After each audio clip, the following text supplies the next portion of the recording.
D'abord, un très très grand merci à, à l'Institut français et à l'INHA pour cette bourse. Ça a été une expérience formidable et ça m'a permis d'entrer vraiment de plein pied dans ce nouveau sujet de recherche qui était celui des pédagogies artistiques. Donc en effet, comme le disait Litsa, j'ai fait une thèse plutôt sur les années 60 et plutôt sur la question des matériaux. En post-doctorat, j'ai continué sur la question des matériaux et puis voilà, j'avais envie de passer un peu à autre chose. Et après avoir commencé à réfléchir de façon un peu globale, un peu ouverte au sujet, il me semblait nécessaire de commencer par une étude de cas pour rentrer vraiment dans le vif du sujet. Et c'est à ce moment-là que j'ai vu l'appel à candidature pour la mobilité.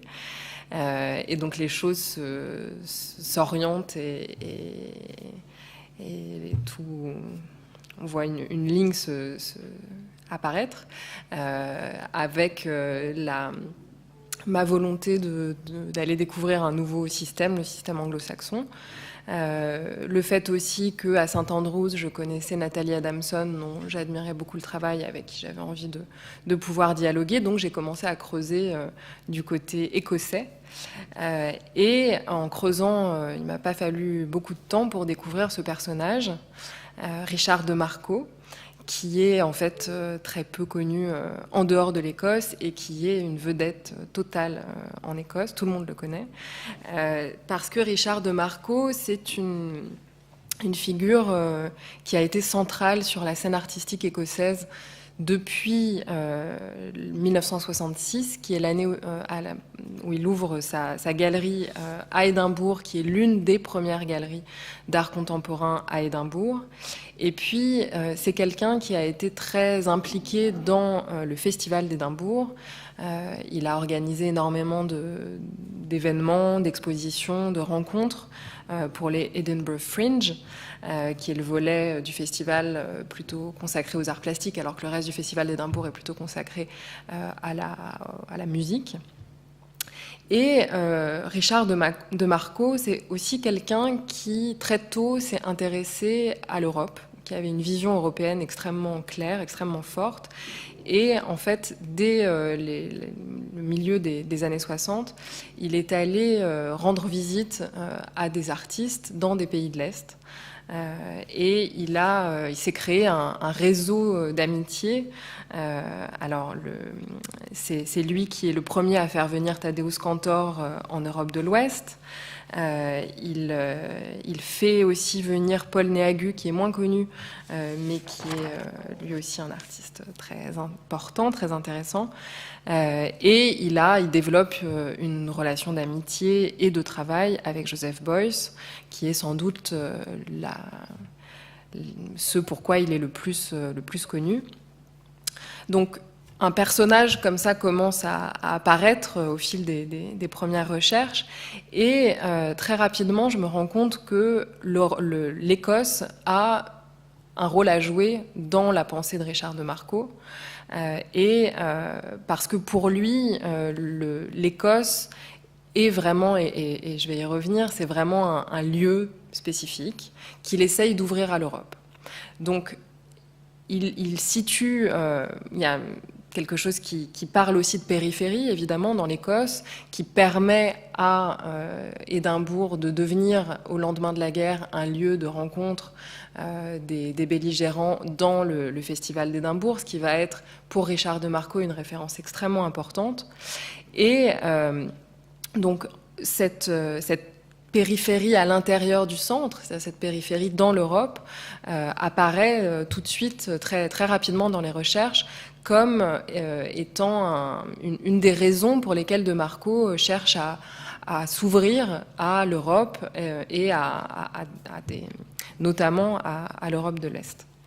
Et puis, rapidement, je découvre donc qu'il a des activités d'enseignant, ce qui correspond aux recherches que je voulais mener. Et en fait, ces activités d'enseignant commencent en 1972 dans le cadre du Festival d'Édimbourg.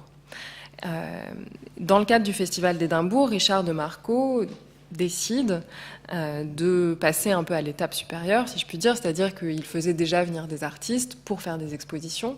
Et en fait, Richard de Marco est quelqu'un qui a plusieurs casquettes. Là, pour l'instant, je le présente comme un galeriste, mais c'est aussi un artiste, surtout un dessinateur, un photographe d'ailleurs aussi. Et puis, c'est un enseignant lui-même qui a enseigné à différents niveaux, depuis l'enseignement secondaire jusqu'à l'université, et l'enseignement demeure quelque chose de très important pour lui. Et donc, il va créer cette école d'été dès 1972 en relation avec le festival. L'idée étant de faire venir et de faire cohabiter des artistes principalement européens avec des étudiants principalement nord-américains pendant des périodes qui vont varier au fil du temps de 3 semaines jusqu'à 2 mois en fonction des années et des financements qu'il a pu trouver. Il crée ça en relation avec l'université d'Édimbourg et en fait il va se servir de ces années successives pour construire à la fois une pédagogie mais aussi au fond une véritable pensée artistique dans laquelle la marche, le déplacement dans le territoire va prendre un rôle absolument majeur. Dès la première année, dès 1972, le programme des écoles d'été comprend ce qu'il appelle un Art Experience Course, c'est-à-dire une sorte de module comprenant des randonnées dans les Highlands, des cours directement dans la nature, des moments de contact avec la nature, avec les forces naturelles, en plus de moments peut-être plus traditionnels au départ avec des sortes de workshops avec les artistes. Voilà le point de départ de cette recherche. Et puis ce point de départ a été confirmé parce que j'ai pu rentrer en contact avec lui et commencer, en fait, entamer un dialogue avant de partir en Écosse.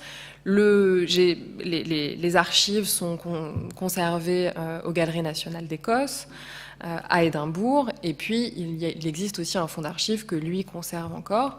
Donc voilà, disons 2 lieux et une personne à rencontrer, un corpus assez raisonnable, 8 ans d'archives. Donc voilà le point de départ, disons un peu matériel de la recherche. Les hypothèses de départ, ou en tout cas ce que je voulais faire, c'était d'abord essayer de reconstituer le déroulé des écoles d'été, ce qui ne semblait pas être si facile, en tout cas depuis la France, parce que en fait, c'est des périodes qui sont très longues et les témoignages étaient assez épars. Donc ça, c'était première chose. Et puis la deuxième, la principale, c'était comprendre un petit peu ce lien avec la nature qui semblait être particulièrement fort dans la pensée de Marco. Alors le déroulé des écoles d'été, oui, je voulais vous montrer ça aussi, pour commencer à poser un peu le décor, pour arriver à ce type de rapport particulier avec la nature que de Marco met en place. Le déroulé des écoles d'été a pu être à peu près reconstitué avec des documents assez divers. Donc, d'une part, il y avait pas mal de documents dans les archives qui étaient à destination des étudiants, des feuilles de route, un petit peu comme celle-ci, avec un travail de carte. C'est une carte qui est dessinée par De Marco, et tous les flyers des différentes années. Donc je vous les montre rapidement. En 1972, on voit qu'on est encore centré sur la ville d'Édimbourg, que vous voyez là en dessin. 73, c'est toujours un plan de la ville d'Édimbourg. Et puis 74, le focus augmente et on passe à l'Écosse en entier. 75, tiens, les monolithes apparaissent. Et on voit progressivement, au fil des années, la focale augmenter de plus en plus pour arriver jusqu'à l'Europe. Et en 1979, le bateau qui va être le lieu névralgique des écoles d'été à partir de cette année-là. En fait, Richard de Marco réussi à louer la reproduction du Beagle, le bateau de Darwin, pour embarquer ses étudiants dans une tournée de l'Europe. Et donc là, on touche un peu du doigt le fantasme de communauté, de vie ensemble, puisque les artistes voyagent avec les étudiants sur le bateau, et avec ce bateau, ils vont donc circuler dans toute l'Europe. Ce qui m'a permis d'établir trois grandes périodes. 1972 à 1974, il y a déjà des marches qui sont réalisées, mais on est plutôt en Écosse. Ensuite, de 1975 à 1978, on voit une exploration du monde celte. Et ce ne sont pas mes mots, c'est ceux de Richard de Marco. Et puis, à partir de 1979 et 80, c'est le voyage en bateau avec une focalisation sur les îles de Grande-Bretagne. Mais vous voyez, ils vont aussi jusque dans les Cyclades, par exemple.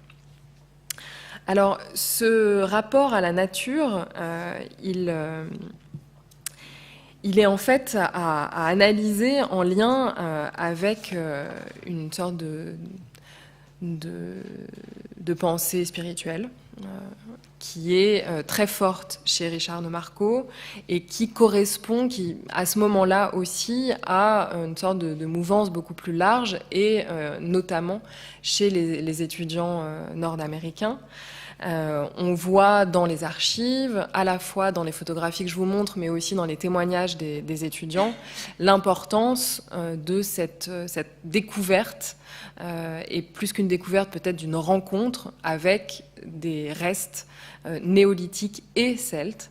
Donc, vous voyez les étudiants qui rentrent en contact avec les forces spirituelles des cercles de pierre. Qui font avec des professeurs artistes des expérimentations, parfois des happenings à l'intérieur de ces sites. Et on va voir en fait progressivement dans les écrits aussi de Marco, une formalisation de plus en plus importante de cette spiritualité qui devient une sorte de quête et de cheval de bataille de Marco qui veut réintégrer une spiritualité dans la pratique artistique contemporaine et qui va en fait essayer de défendre l'idée selon laquelle les formes des œuvres celtes et néolithiques sont des formes pures, sont des formes qui peuvent inspirer des artistes contemporains, mais pas seulement pour leur forme, aussi parce que ces formes transmettent une sorte de spiritualité qui est d'autant plus forte qu'elle est très floue, qu'elle est très peu connue et que du coup elle laisse tout champ à ses étudiants et à De Marco pour projeter à peu près ce qu'ils veulent là-dessus. Donc ça, c'est une découverte à laquelle je ne m'attendais pas beaucoup. Et ce qui est très intéressant, c'est que, en fait, j'étais donc hébergée à l'université de Saint-Andrews. Et en fait, Saint-Andrews a une tradition très importante qui est... l'université a l'un des départements d'études religieuses les plus vieux et les plus importants d'Europe. Et donc, j'ai pu trouver, par hasard, dans la bibliothèque de l'université de Saint-Andrews, tout un ensemble de livres que je ne rêve même pas, j'aurais pas du tout pu trouver ici, sur le New Age, sur tout le mouvement du Celtic Revival, ce qui m'a permis de comprendre un petit peu de quoi il s'agissait, parce que c'était aussi donc cette mobilité m'amenait finalement dans un pays dont je parlais la langue où je me sentais pas si dépaysée que ça. Et au fond, en travaillant sur ce matériel, eh bien, je découvrais tout un vocabulaire, des noms de saints celtes que j'ai appris, que j'ai dû travailler pour comprendre un peu de quoi il s'agissait. Donc voilà, toute cet arrière-plan celte était finalement est devenu une partie très importante de mon travail. cette fascination pour les Celtes, qui d'ailleurs est toujours très sensible en Écosse, qui est toujours très sensible chez De Marco dans les quelques entretiens, dans les entretiens que j'ai réussi à faire avec lui. Il fallait aussi la replacer, cette fascination, dans un contexte un petit peu plus large. Et évidemment, la fascination pour les Celtes, ça résonne avec beaucoup d'idées de pureté raciale, qui sont en fait présentes et sous-jacentes dans le mouvement du Celtic Revival. Et ce qui était très intéressant, c'est que De Marco met ça complètement de côté, passe ça entièrement sous silence, et pour lui, les Celtes sont une manière d'affirmer une existence de l'Europe avant l'existence de l'Europe. Donc il a une façon de retourner en fait un petit peu la chose, et au fond les voyages et les circulations en Europe qu'il crée avec ses étudiants sont une façon pour lui de prouver à ses étudiants américains, et c'est pas anodin, que l'Europe existe depuis très très très longtemps, et que plus important encore, l'Europe existe via les Celtes, et via donc un peuple dont on ne connaît pas grand-chose, mais qu'est-ce qu'on connaît des Celtes, ou en tout cas qu'est-ce que De Marco connaît des Celtes. Pardon. Je voulais vous montrer ça, par exemple. Voilà, c'est ces petits croquis qu'il fait. Qu'est-ce que De Marco connaît du passé néolithique et du passé celte qu'il a tendance un petit peu à mélanger? Eh bien, il connaît les traces. Donc, il considère que c'est un peuple d'artistes, ce qui est une manière aussi pour lui de désigner le fondement de l'Europe, non pas comme étant un fondement politique, mais comme étant un fondement formel et un fondement artistique. Et donc, il va se servir de ces écoles d'été pour avancer cette idée-là. Voilà une grande découverte au fil de ce travail, ce qui m'a aussi amené notamment à travailler sur la question de la marche comme création artistique, qui est une autre piste que j'ai ouverte, et pardon, je suis passée assez vite. Voilà. En fait, cette idée de la marche comme création artistique se développe chez Richard De Marco avec The Road to Mikkelsegi, qui est en fait une route qu'il suit un jour qu'il décide de quitter Édimbourg, un petit peu frustré par la programmation du festival. Il quitte Édimbourg, et en fait, quand on est à Édimbourg, on est très très vite dans la nature.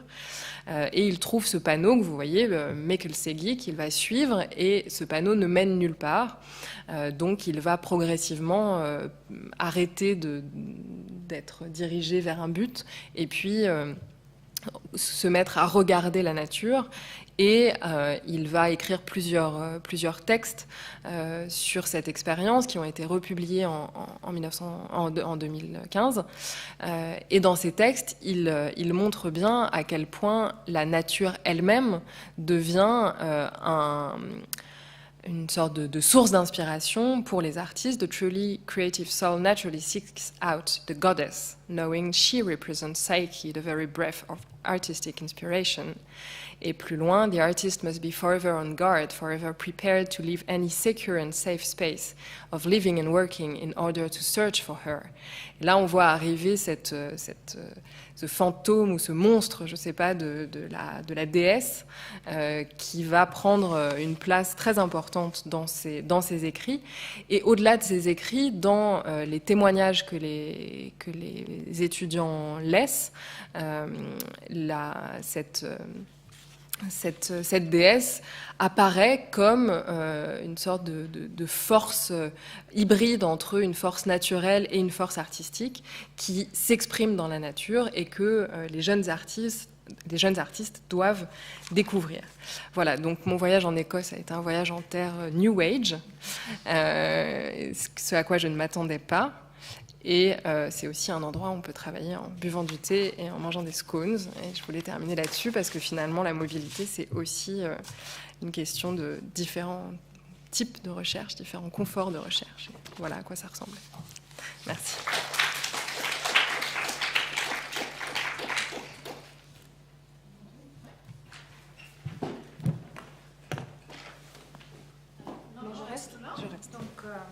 c'est le moment de la discussion commune et puis des questions de votre part.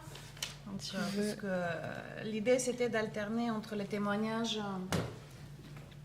Il y a un écran de fond quelque part. L'idée était d'alterner entre les témoignages des uns et des autres et la discussion sur ça. Donc, ce que vous avez toutes les deux déjà un peu évoqué, la façon dont la rencontre avec le terrain a transformé vos attentes, et avec ce que tu viens de dire, Déborah, c'était assez évident. Mais toi aussi, Laurence, à différents niveaux, la rencontre avec le terrain a déjà suscité d'autres rencontres, d'autres retours, plusieurs voyages. Donc, et puis évidemment,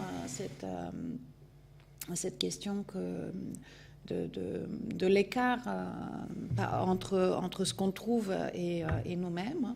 Donc une perte de confort, mais aussi un engagement à l'égard de questions qui ne sont pas les nôtres, alors que ce soit des questions difficiles comme celle du Brésil que tu soulevais, ou que ce soit des questions différentes comme la question de la religion. Mais je laisse peut-être la parole à Vincent aussi pour réagir par rapport à ce qu'on vient d'entendre.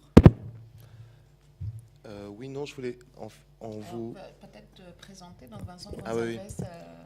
Bon, je travaille à l'Institut français, je suis responsable du pôle institution et ingénierie, et effectivement, j'ai accompagné... Initiateur quand même, voilà. Avec Marie-Cécile de oui. ce programme. C'est un projet, effectivement, un programme de bourse que j'ai suivi effectivement et accompagné dès le début, qui était effectivement, comme le rappelait Marie-Cécile, qui partait d'un constat, une volonté, à un moment où on en était au sein de l'Institut français, de structurer nos offres et nos dispositifs en intégrant toute la chaîne de ce qui fait aujourd'hui la richesse de la création contemporaine et de la scène française. Donc ne pas se concentrer sur une mobilité des artistes et de leurs œuvres, mais intégrer aussi l'écrit, le commissariat, les questions, pourquoi pas, de mise en relation avec certains moyens de production jusqu'à la monstration. Et c'est vrai qu'en réfléchissant sur le contexte de l'art contemporain actuel, est apparue cette question de la frontière aujourd'hui entre qu'est-ce que la critique d'art, qu'est-ce que le commissariat, qui écrit sur l'art aujourd'hui, est-ce que ça vient de l'université, est-ce que ça vient de commissaires, est-ce que ça vient de directeurs d'institutions. Voilà, on s'est lancé dans une grande consultation qui nous a pris plus d'1 an. On a rencontré de nombreux partenaires, de professeurs comme Arnaud Pierre, de responsables de revues, des universitaires, d'Amari Samao, par exemple du Centre Pompidou, qui avait fait une thèse, notamment la question de la photographie. Voilà. Et suite à ces rencontres, on a identifié des besoins. Donc on vous a décrit des besoins en termes de mobilité, de traduction, d'aide à l'écriture, et voilà, qui sont les 3 axes de ce programme. Et c'est vrai qu'en vous écoutant, l'idée aussi de ces programmes était, ce qui ressortait, c'était un vrai besoin de liberté.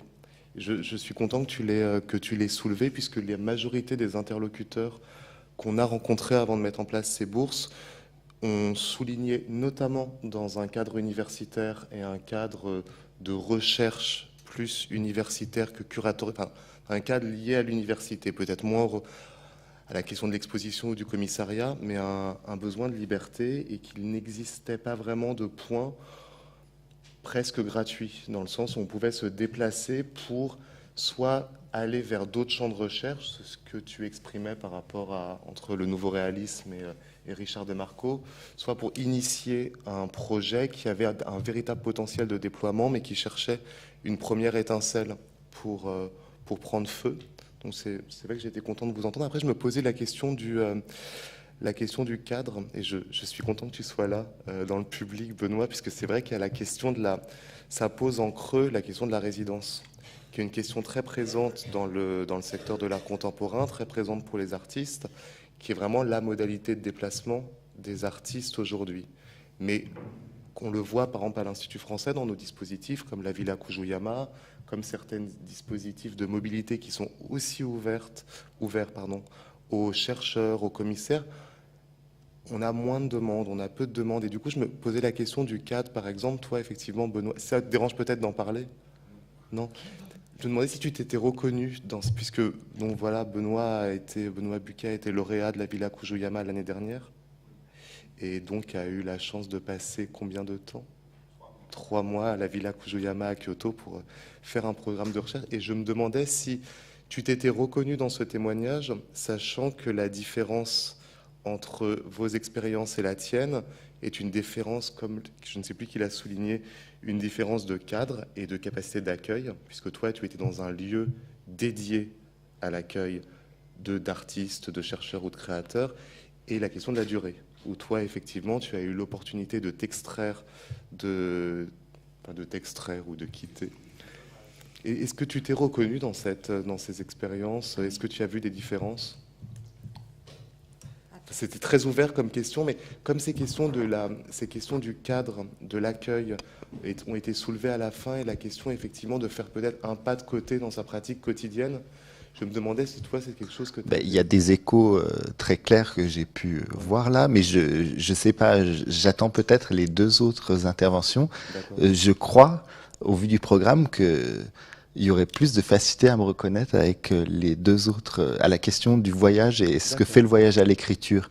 Après, ce que j'ai trouvé très agréable, c'est la question de la liberté, et puis le fait que justement c'est un projet qui est en devenir, donc on peut, ce qui n'est pas le cas à l'université, on peut passer... traverser différents champs, on peut, je sais pas, expérimenter des choses, et ça c'est vraiment extrêmement précieux. Et voilà. Mais je préfère peut-être attendre la fin de la séance. Voilà, garder la question en tête et ne pas voler la vedette. Mais il y a des choses très similaires. Après, le gros avantage de la résidence, c'était qu'il y avait aussi un accompagnement. Et ça a été un vrai plus qui m'a permis d'ouvrir de nombreuses portes en plus. Et voilà. Pardon.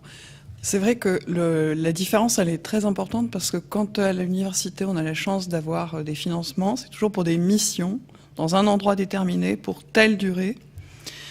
De mon côté, bon, je suis en poste à l'université, donc c'est vrai que j'avais les marges de choix qui étaient relativement limitées aussi pour mes déplacements. Je ne pouvais pas partir pendant l'année universitaire parce que c'était pas possible. De sorte que dans un premier temps, j'ai dû aller au Brésil quand quasiment au moment où ils arrêtent aussi les cours, où l'activité universitaire est disons, moins importante. Je crois que ce qui a été pour moi très, très fécond, c'est que j'ai pu y retourner dans un cadre qui, pour le coup, était temporairement beaucoup plus large. C'est-à-dire que les 3 mois que j'ai passés m'ont permis justement d'avoir la chance de ces rencontres qui prennent du temps, de ces contacts qui se démultiplient. Et c'est vrai que il y a vraiment dans ce cadre très ouvert la possibilité de faire des choses que l'université ne permet pas. C'est complémentaire, hein, mais d'une certaine façon, c'est beaucoup plus ouvert et peut-être beaucoup plus efficace en termes de... Peut-être juste préciser que c'est des bourses qui se destinent à des docteurs ayant soutenu leur thèse de préférence entre 2 et 7 ans avant la fin de l'année civile, ce qui veut dire qu'il y a deux types de publics visés, donc soit des docteurs sans poste permanent, comme l'exemple de Déborah, soit des docteurs qui sont déjà depuis quelques années en poste. Et voilà. Et je profite pour l'occasion pour signaler un 3e profil, qui est le profil de notre première lauréate, Arne Zeitz, qui nous a rejoint, qui, elle, était docteur sans poste au moment de recevoir la bourse et avec poste à la fin de la bourse. Donc, c'est aussi les merveilles de ces situations. Et je ne sais pas si, Déborah, tu peux rajouter... Sur la liberté oui, alors ça, c'est vrai que c'était une expérience assez formidable. Bon, pour moi, la liberté que j'ai ressentie pendant la bourse, c'était surtout de ne rien avoir d'autre à faire pendant la journée. Et ça, c'était très nouveau comme expérience. Ce qui fonctionne en fait aussi assez bien avec avec l'infrastructure de Saint-Andrews, parce que les bibliothèques ferment très très tard, parce que quand on sort de la bibliothèque, il y a la plage à côté, donc c'est pas désagréable aussi d'aller digérer ce qu'on vient de lire en marchant sur la plage. Et en fait, j'ai aussi quand même beaucoup circulé entre Saint-Andrews et Édimbourg, où étaient les archives. Et finalement, au départ, c'était un choix qui me faisait un petit peu peur, parce que les trajets sont quand même assez longs. Et je faisais 2 allers-retours par semaine. Et au fond, c'était une très bonne décision de séparer les archives et un travail plutôt de fond que je faisais à Saint-Andrews, pour avoir aussi du temps et pas être entièrement tout le temps dans les archives, mais pouvoir balayer un peu plus large. Voilà. Et puis, je suis aussi allée voir les cercles de pierre levée écossaises. C'est aussi une chose, étude de terrain. Et je ne sais pas s'il y a des questions. Moi, j'avais juste une question, parce qu'en fait, comme le projet, en fait, dans cette bourse-là, il y a la nécessité d'avoir un partenaire dit scientifique. Donc, en fait, soit St Andrews, soit en fait l'université de São Paulo. En fait, peut-être de nous dire quelles ont été les interactions avec ces institutions, et de savoir en fait s'il y a des projets en cours, mais surtout même quand vous êtes sur place, en fait, est-ce que vous êtes amené, enfin, vous avez présenté vos recherches en cours. Enfin voilà, comment vous interagissez avec elles? Alors moi, à Saint-Andrews, j'étais très très bien accueillie, donc j'avais un bureau au département d'histoire de l'art. Et pendant les 2 mois, j'ai vraiment fait partie du département, donc j'allais à tous les séminaires, toutes les réunions. J'ai présenté mes recherches dans le séminaire du département. Et puis oui, on est encore en contact, et il y a peut-être des projets d'articles avec eux dans les mois qui viennent. Donc ça, pour moi, ça a été très important d'avoir comme ça un lien avec aussi directement, je dirais, avec des chercheurs et des chercheuses déjà sur place, et d'arriver dans une communauté et de pas être un peu complètement dans la nature. Ça a été vraiment très très utile, d'autant que pour mon sujet, en fait, j'arrivais dans un terrain dans lequel eux connaissaient tous Richard de Marco, absolument pas son travail sur la pédagogie. Les écoles d'été, c'était vraiment laissé un peu dans l'ombre. Mais bon, j'ai quand même pu bénéficier de pas mal de discussions avec à la fois des gens donc dans le département d'histoire de l'art, un tout petit peu dans Divinity School, qui est le département d'études religieuses, qui est quand même très conservateur, donc voilà, j'abordais la chose un peu par le côté, mais ouais. Oui, alors, ce qui était aussi très intéressant dans le choix que j'avais fait de travailler en lien avec le MacESP, c'est non seulement qu'il y a ce musée, ces collections qui sont adossées à l'université, mais aussi que Christina Frère, qui m'a accueillie, anime un groupe de recherche sur l'art conceptuel. Donc j'ai suivi quelques séances de séminaire, mais c'est vrai que la première année, j'y suis allée en juillet-août, et qu'à ce moment-là, c'est plutôt un moment de pause. Je suis intervenue dans le séminaire des doctorants pour présenter le travail. Je dirais que d'une certaine façon, ce qui est remarquable dans le projet, c'est qu'en fait, je suis aussi allée à Santa Catarina, Florianopolis, où il y a une université dans laquelle il y a un programme de recherche autour des publications d'artistes. Des gens que j'avais rencontrés à São Paulo, parce qu'il y avait la foire Tijuana des publications. Et bon, ce qui est remarquable, en fait, dans le corpus sur lequel j'ai travaillé, et dans le corpus des conceptualismes latino-américains, par rapport aux échanges et aux circulations, c'est précisément que ces pratiques, elles travaillent sur des réseaux alternatifs encore maintenant, et que ce qui est important, c'est le positionnement par rapport aux institutions, et un positionnement à l'écart. Et pour le coup, c'est vrai que j'ai rencontré pas mal de gens à São Paulo qui ont permis aussi d'étoiler le travail et de pas rester simplement sur les années 60-70, mais de découvrir aussi des travaux beaucoup plus contemporains. qui travaille avec ce contexte historique. Et donc, j'ai multiplié, en fait, les collaborations. Le collègue avec qui on a organisé l'exposition au cabinet du livre d'artiste, c'est quelqu'un qui est à l'université de Porto Alegre, avec lequel il y avait déjà un contact avant, mais en fait avec lequel j'ai travaillé puisqu'il avait déjà organisé une exposition à São Paulo, et on est reparti sur un autre projet. Donc des gens que parce que j'ai pu circuler aussi. Donc ça a permis aussi de développer de nouveaux contacts et de confirmer ce qui était déjà un peu établi à Rennes. Alors de ce point de vue-là, je crois qu'il faut du temps. Christina Frère est très très occupée par à la fois ses tâches d'enseignement et ses tâches enfin, c'est un espèce de musée laboratoire, et donc tous ces séminaires sont centrés autour de ces questions des expositions. Et au moment où j'y étais, et encore là, il y avait une exposition qui était en cours depuis 2 ans, de sorte qu'il n'y avait pas ce travail des doctorants autour de la recherche des pièces, des archives, de tout ce qui constitue la présentation des œuvres et des connexions qui s'établissent. Donc, il y avait une exposition qui s'appelait justement Affinités distantes, qui avait tout un corpus de pièces conceptuelles tout autour de l'Amérique latine, qui était extrêmement intéressante. Alors du coup, ces pièces-là, j'ai pas pu les consulter, et je n'ai pu les voir que sous vitrine, hein, parce que maintenant, ces pièces qui, à l'origine, dans les expositions, étaient destinées à être manipulées, elles sont maintenant sous vitrine. Difficile de prendre des photographies avec les éclairages. Enfin, il y a voilà.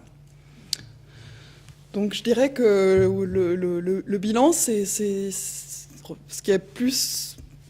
Ce qui me semble remarquable, c'est aussi la multiplication des contacts autour de ces questions-là, toujours. Je ne sais pas. Est-ce qu'il y a d'autres questions, remarques?